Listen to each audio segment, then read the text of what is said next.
अशफाक अहमद साहब दिल्ली दरवाज़ा के पास से गुजरे तो वहाँ पे एक कोने में सिंघाड़े वाला सिंघाड़े बेचा करता था।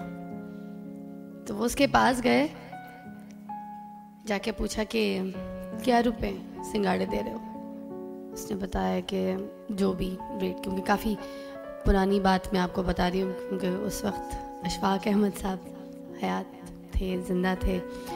तो उसने कोई दाम बताया इतना। कहता अच्छा तो घर कैसे चलता है फिर?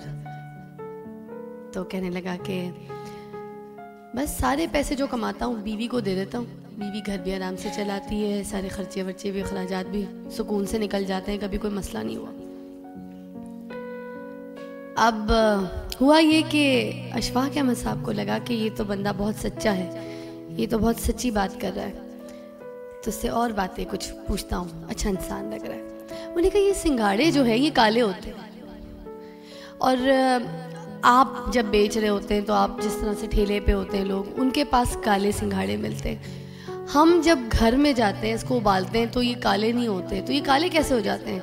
कहता है कि बाज़ार में आप जाएं, जाके किसी भी ग्रोसरी शॉप पे जाके इसको काला करने का पाउडर मिलता है, वो घर में उबालते हुए एक चम्मच डाल दें तो वो भी काला हो जाएगा। उनको वो और सच्चा आदमी लगा। अशफाक अहमद साहब कहने लगे कि भाई ये तो और सच्चा आदमी है, तो बड़ी बात कर रहा है। वो कहने लगे अल्लाह के कितने करीब हो? कहने लगे मैं अपने अल्लाह के बहुत करीब हूँ, सबसे अच्छे जो है अगर करीबी कोई मेरा दोस्त है तो मेरा अल्लाह मेरा दोस्त है, मैंने अल्लाह के साथ दोस्ती की हुई है। तो अशफाक अहमद साहब को बात और अच्छी लगी।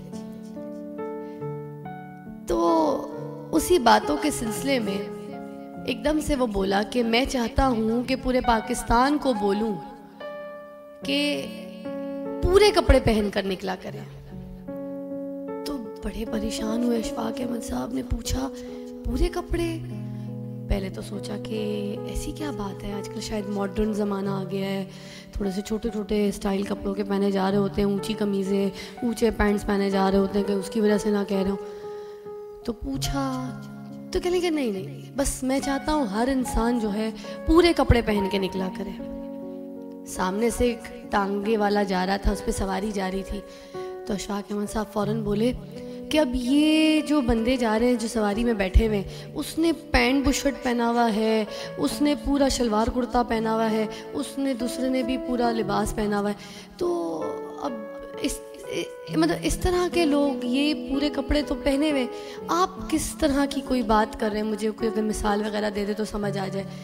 तो कहने लगा कि ये पूरे कपड़ों में नहीं है। अब वो फिर परेशान कि भाई ये पूरे कपड़ों में नहीं है तो फिर क्या आपकी नज़रिया क्या है, क्या बात है, ज़रा हमें समझाइए कि पूरे कपड़े कैसे। तो जनाब कहते हैं कि जो सिंगाड़े वाले भाई सब कहते हैं कि घर से जब भी कोई मर्द निकलता है या कोई भी काम के लिए निकलता है तो वो कपड़े तो पहन लेता है मगर मुस्कुराहट नहीं पहनता।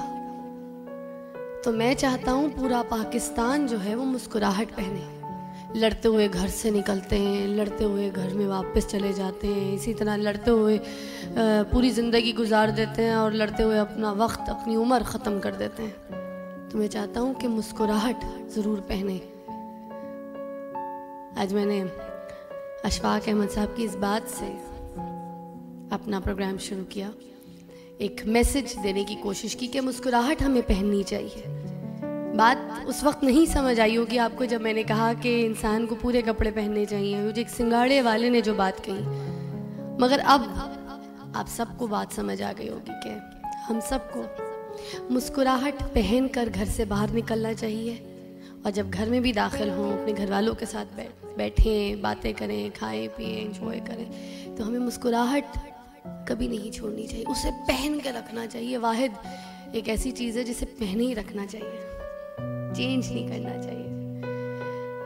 अब ये मेरा बताने का मकसद इसलिए भी था कि आज हमारे कि हम बिंदिया जी की शादी करवा रहे हैं और बिंदिया जी के लिए एक अच्छा रिश्ता ढूंढ रहे हैं।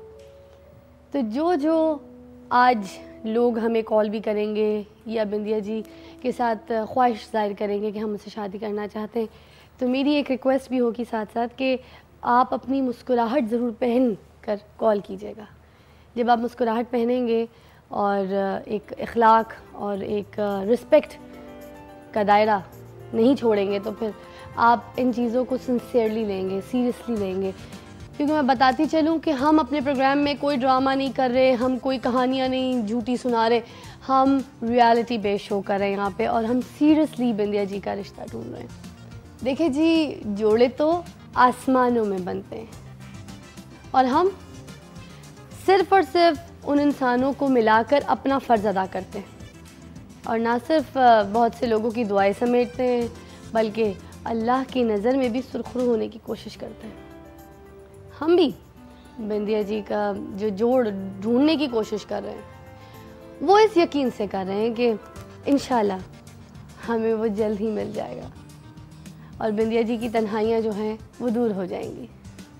अब तक हमसे जिन लोगों ने रब्ता किया है या जो लोग हमसे रब्ता करेंगे आगे, हम उनकी इंक्वायरी तो करते ही रहेंगे, मगर आखिरी फ़ैसला होगा सिर्फ़ और सिर्फ बिंदिया जी का। और बिंदिया जी को कौन भाएगा ये तो बिंदिया जी ही जानती है।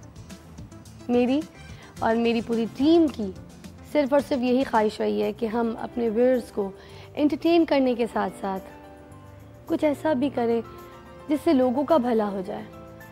और हमारा ये शो भी इसी सिलसिले की एक खूबसूरत काविश है। एक वक्फा दरकार है, वक्फे के बाद आपको दोबारा ज्वाइन करेंगे और उसके बाद यहाँ पर वो परी, वो पर्सनालिटी एक खूबसूरत गाना परफॉर्म करेंगी। रहिएगा मेरे साथ, आदाब अर्ज़ है।